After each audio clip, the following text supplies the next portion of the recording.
বিসমিল্লাহির রহমানির রহিম। প্রিয় শিক্ষার্থীগণ, তোমাদেরকে আমি টেন্ডার 1 টেন্ডার 2 নামে দুইটা অঙ্ক অলরেডি শিখে এসেছি, দুইটা লেকচার শিটে। তৃতীয় লেকচারটি একাধিক টেন্ডারের অঙ্ক আমি দেখাই, যেহেতু টেন্ডারের অঙ্ক পরীক্ষায় অনেক আসে। দেখো, 2010 সালের অঙ্কটা আমরা এখন করব, প্রবলেম নং 3 এটা। তাহলে বিবিএস 2010 বিবিএস অনার্স এটা। The following figures have been obtained from the records of an enterprise for the year ended 31st December 2011. Direct material, direct wages, works overhead, administration overhead, selling overhead, distribution overhead, profit.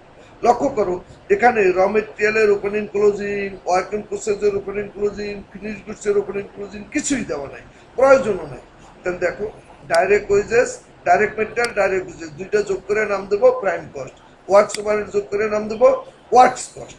Admin and selling দুইটা admin overhead, selling overhead, distribution overhead. Administration overhead আলাদাভাবে যোগ করে একটা নাম দিতে পারি আমরা production cost, না দিয়ে এভাবেও করা যায় admin overhead, selling overhead, distribution overhead. তিনটা একত্রে যোগ করে নাম দেবো total cost, TC total cost. এর সাথে প্রফিট যোগ করলে হবে সেল বা selling price. A works order that in 2012 and the following expenses have been incurred. একটা ওয়ার্ক অর্ডার পেলাম 2012 সালে, নিম্নরূপ খরচগুলি সংগঠিত হলো। তাহলে মেটেরিয়াল আর ওয়েজেস এই দুইটা দেয়া থাকতে হয়। আমরা আগেও আলোচনা করছি, টেন্ডারের অঙ্কে আমাদের মেটেরিয়াল এবং ওয়েজেস এই দুইটা দেয়া থাকবে। এরপরে দেখো, অ্যাজিউমিং দ্যাট ইন 2012 অর্থাৎ পরবর্তী বছর the rate of factory overhead has gone up. একটু আগে যে অঙ্কটা করলাম এখানেও ঠিক তাই, আমাদের খরচ বৃদ্ধি পাবে 20%। তাহলে আগে যা থাকবে তার সাথে ডাইরেক্ট 20 যোগ করবে না, ওই খরচের 20%। Distribution overhead has gone down, মানে কমে যাবে। গন ডাউন মানে কি? কমে যাবে 10%। And selling and administration overhead has gone up. Selling এবং অ্যাডমিনিস্ট্রেশন দুইটাই বাড়বে। তাইলে ডিস্ট্রিবিউশন একা কমবে, আমি আলাদা কালার করে রেখে দিলাম। ডিস্ট্রিবিউশন একা কমবে, কিন্তু সেলিং এবং অ্যাডমিনিস্ট্রেশন দুইটাই বাড়বে 12.5%।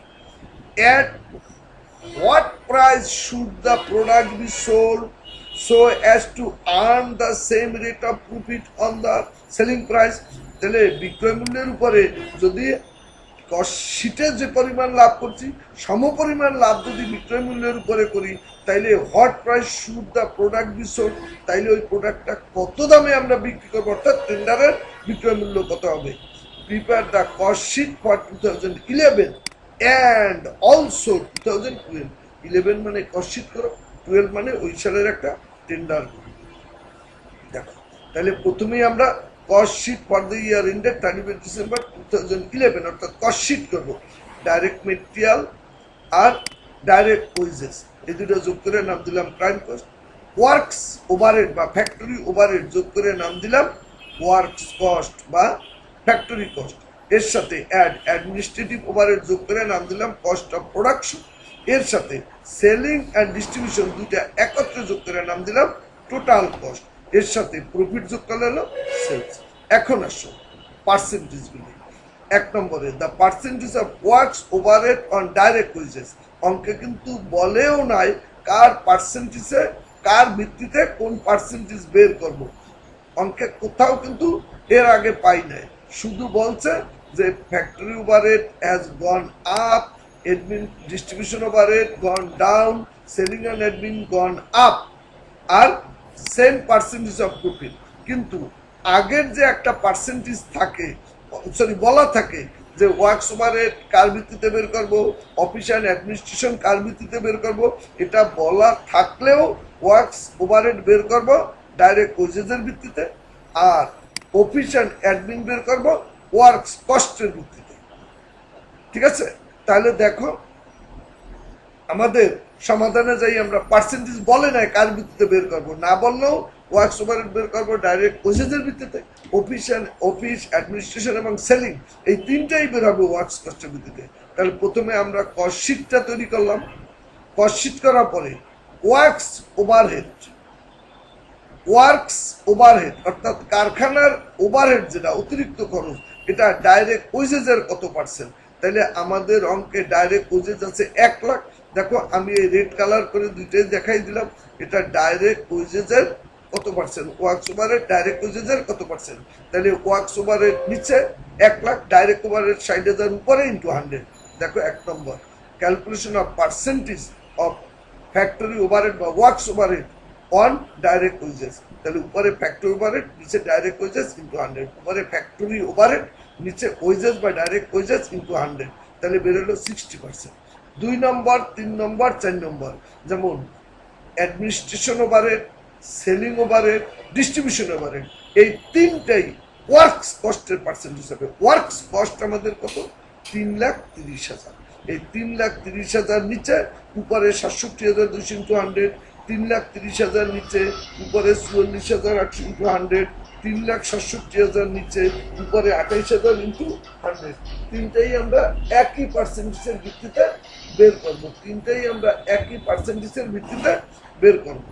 তাহলে এখন দেখো percentage of administration overhead on works cost. তাহলে উপরে অ্যাডমিনিস্ট্রেশন ওভারহেড, নিচে ওয়ার্কস কস্ট ইন্টু 100। উপরে অ্যাডমিনিস্ট্রেশন ওভারহেড, নিচে ওয়ার্কস কস্ট ইন্টু 100। তাহলে বের হলো কত পার্সেন্ট? এটা 20 পয়েন্ট এত পার্সেন্ট। এরপরে দেখো 2 নম্বরে আসো, selling percentage of selling overhead on works cost. তাহলে উপরে সেলিং ওভারহেড, নিচে ওয়ার্কস কস্ট ইন্টু 100, বের হলো কত? এরপরে percentage of distribution overhead on works cost. তাহলে উপরে ডিস্ট্রিবিউশন ওভারহেড, নিচে ওয়ার্কস কস্ট ইন্টু 100, এটাও বের হইলো। তাইলে লক্ষ্য করো আমাদের ফিগারগুলি কিভাবে দাঁড়াইলো। ওয়ার্কস ওভারহেড ডাইরেক্ট ওয়েজেসের কত percent, office and administration overhead এটা ওয়ার্কস কস্টের কত পার্সেন্ট, সেলিং ওভারহেড ওয়ার্কস কস্টের কত পার্সেন্ট, ডিস্ট্রিবিউশন ওভারহেড এটাও ওয়ার্কস কস্টের কত পার্সেন্ট।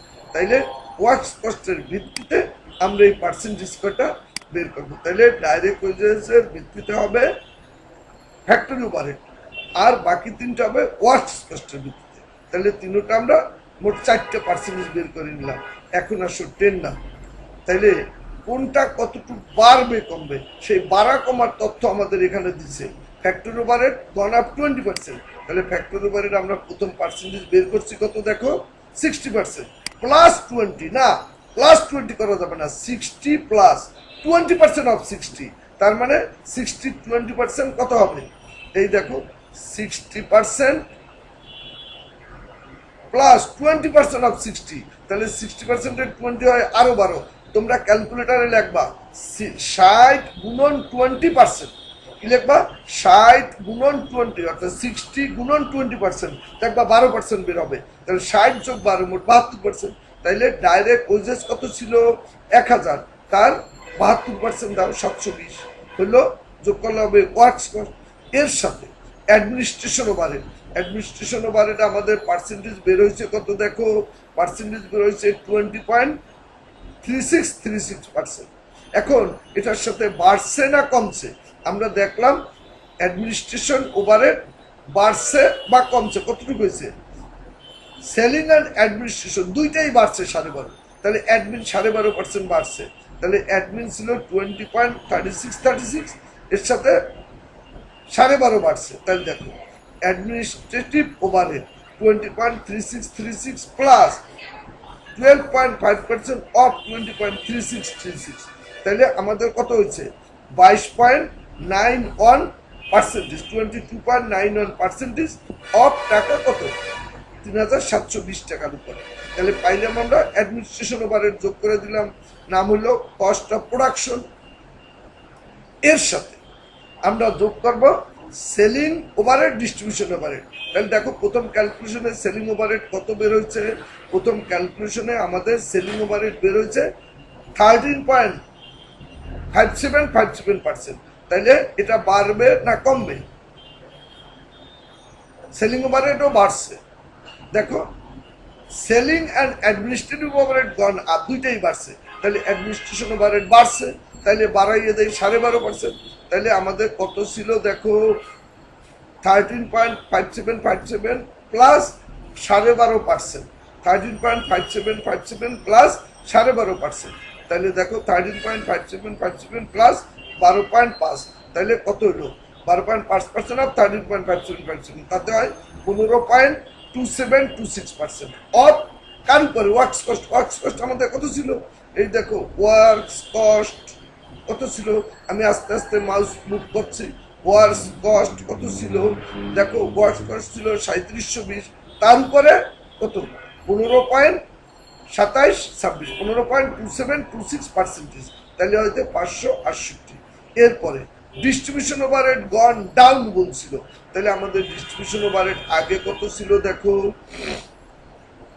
আমাদের ডিস্ট্রিবিউশন ওভারহেড অঙ্কের প্রথমে বের করছিলাম 8.4848%, এবং distribution overhead has gone up or গজ ডাউন কি বলছিল, distribution overhead have gone down 10%, তাহলে আমরা 10% গন ডাউন হইলে কত হয় দেখো, ডিস্ট্রিবিউশন ওভারহেড আগে ছিল কত 8.4848%, তাহলে আগে ছিল ডিস্ট্রিবিউশন ওভারহেড কত ছিল, ডিস্ট্রিবিউশন ওভারহেড এখানে আমাদের বেরোয়ছিল কত, ডিস্ট্রিবিউশন ওভারহেড আমাদের বেরোয়ছিল 8.4848%, তাহলে এখানে লেখো ডিস্ট্রিবিউশন ওভারহেড 8.4848%, তাহলে প্রথমে ছিল 8.4848% মাইনাস 10% অফ,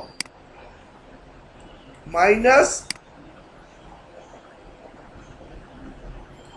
10% অফ, তাহলে এখানে একটা মাইনাস চিহ্ন দাও, মাইনাস 10% অফ 8.4848, মাইনাস 10% অফ 8.4848%, তাহলে দেখো মাইনাস 10% অফ 8.4848%, তাহলে আমাদের কত থাকে, থাকলো 8.4848 মাইনাস এটার 8.4848 এর 10% কত হয় দেখো, 8.4848 ইন্টু 10%, তাতে হয় 0.848, এর সাথে মাইনাস 0.8484, আর একটা না দিলেও চলবে, তাহলে 8 পয়েন্ট থেকে 0.8484 বাদ গেলে কত থাকবে, 8.4848 মাইনাস 0.8484, তাহলে বিয়োগ দিলে থাকবে 7.6364, তাহলে আমাদের থাকবে 7.6364%, দেখো তাহলে আমরা ওই 7.6364 দিয়া কাজ করব, দেখো আমাদের কত থাকে 7.6364, তাহলে এখন হচ্ছে 3720 ইন্টু 7.6364%, ওয়াটস কট 3720 তার 7.6364%, তাতে কত আসে টাকাটা একটু হিসাব করে নাও, 3720 3720 গুণন 7.6364%, তাতে হয় 284 টাকা, তাইলে এখানে আমরা লিখব 284 টাকা,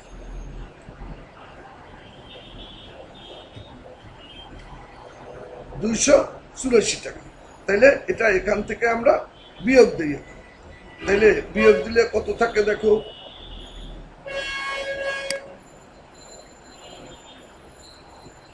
284 যদি আমরা বিয়োগ দিই, তাইলে কস্ট প্রোডাকশন কস্ট কত আছে আমাদের 4000, বিয়োগ দেবেন, আমরা তো টোটাল কস্ট করতেছি, কস্ট যোগ করো, তাহলে এই তিনটা যোগ করলে আমাদের 4572, 4572 যোগ 568 যোগ 284, এই সব কটা যোগ করলে আমাদের হয় 5424, অর্থাৎ 5424 টাকা, 5424 24 টাকা। এর সাথে আমরা প্রফিট যোগ করব। তাহলে প্রফিট আগে ছিল কত, আমাদের প্রথম ক্যালকুলেশনে প্রফিট বের করছিলাম কত, প্রফিট উপরে প্রফিট নিচে সেল ইন্টু 100। তাহলে সেলের ছিল 18 এত পার্সেন্ট, কিন্তু আমাদের অঙ্কে বলছে সেলের উপরে প্রফিট। কিন্তু আমরা তো কস্ট শিটে টেন্ডারে বের করলাম টোটাল কস্ট। তাহলে আমরা প্রফিটকে কিভাবে শো করব? আমরা পাইলাম টোটাল কস্ট, কিন্তু প্রফিট বলছে, আমি রেড কালার করে দিলাম, দেখো টোটাল কস্ট 5424। এখন প্রশ্নে বলছে প্রফিট ধরো অন সেল, তাও আবার অন সেল প্লাস ওটাকে আবার বাড়াইতে বলছে কত পার্সেন্ট প্রফিট বৃদ্ধি হয়েছে। দেখো দেখো same rate of profit on sales, সেলের উপরে কোনো বাড়া কমা বলে নাই। তাহলে সেল তো আমরা জানি না, আমরা জানি টোটাল কস্ট, কস্টের উপরে। তাহলে সেলের উপরে বলছে 18.26087%, এটা সেলসের উপরে হয় 22.34%। কিভাবে দেখো, আমি এই বের করে দেখাইছি তোমাদের। দেখো calculation of percentage on profit on cost, on cost, on cost, on cost. কেন কস্ট করব? অঙ্কে বলছে সেল, আমরা তো সেল জানি না, আমরা বের করছি টোটাল কস্ট, এর সাথে প্রফিট যোগ করার পরে পাবো সেল, সে তো অনেক দূরের কথা। তাইলে আমরা তো প্রফিট জানিই না, তাইলে কস্টের উপরে বের করে দিতে হবে। তাহলে আমরা জানি we know sale minus profit equal to cost. তাহলে সেল যদি 100, প্রফিট বাদ দিলে কস্ট থাকলো কত? When cost 81.739, then profit 18.26087।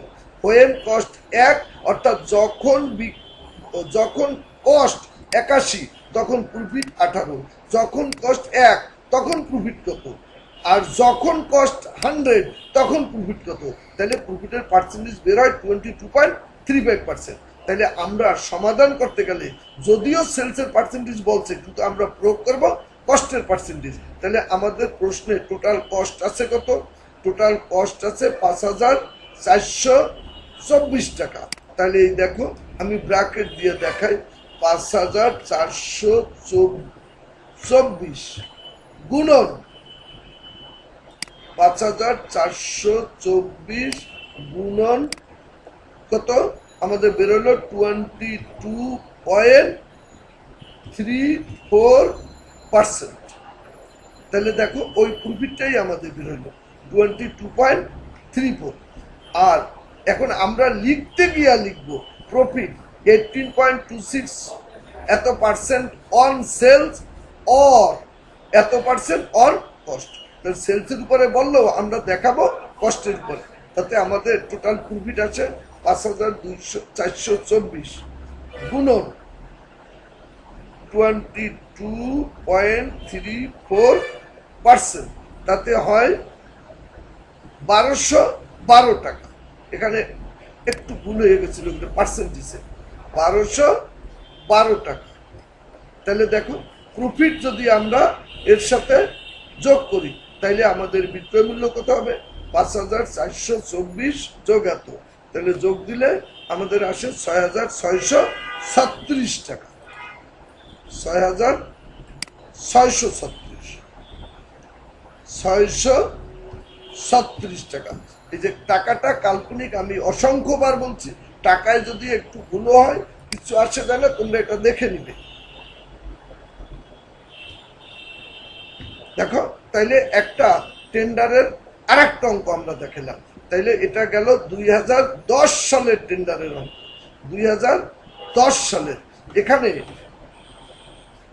কার ভিত্তিতে আমরা পার্সেন্টেজ বের করব সেটা বলে না, না বললে আমরা জানি ওয়ার্কস ওভারহেড বের হয় ডাইরেক্ট মেজারের ভিত্তিতে, আর অফিস অ্যান্ড অ্যাডমিন ওভারহেড বের হবে, office admin selling and distribution তিনটেই হবে ওয়ার্কস কস্টের ভিত্তিতে। তাহলে পার্সেন্টেজের ভিত্তি না বললেও আমরা ফ্যাক্টরি ওভারহেড বের করছি ডাইরেক্ট মেজারের ভিত্তিতে, আর পরবর্তী তিনটা admin overhead, selling overhead, distribution overhead তিনটাই বের করছি ওয়ার্কস কস্টের ভিত্তিতে। এরপরে পার্সেন্টেজ বাড়া কমা দিয়ে আমরা টেন্ডারের অঙ্ক করলাম। আর এই জিনিসটুকু তোমরা খুব সাবধান থাকবে, এটা যাতে ভুল না হয়। অসংখ্যবার তোমরা এই ওয়ার্কিংটা করে নিবে। এখন আমরা একটা মুখস্থ জিনিস জানতাম, বলছিলাম আগেও তোমাদের, যদি সেলের উপরে 20 বলে কস্টের উপরে হবে 25, যদি সেলের উপরে 25 বলে কস্টের উপরে হবে 33.33%। তাহলে এই পার্সেন্টেজটা তোমরা খুব সাবধান থাকবে। আমি একদম লাল রং করে দিলাম, একটা অন্য রঙের একটা কালার করে দিলাম, এটা ঠিক লাল বলে না, এটাকে বলে হাইটেক কালার আছে যে এই কালার, তাহলে এটা ম্যাজেন্টা বলে সাধারণত। আমি অন্য কালার করে দিলাম। দেখো আজকে শেষ করলাম আমরা 2010 সালে টেন্ডারের অঙ্কটা। তাহলে টেন্ডার নাম 3, এটা তাহলে টেন্ডারের অঙ্ক নাম এটা 3। তাহলে ক্লাস আমরা এখানেই শেষ করলাম। আল্লাহ হাফেজ।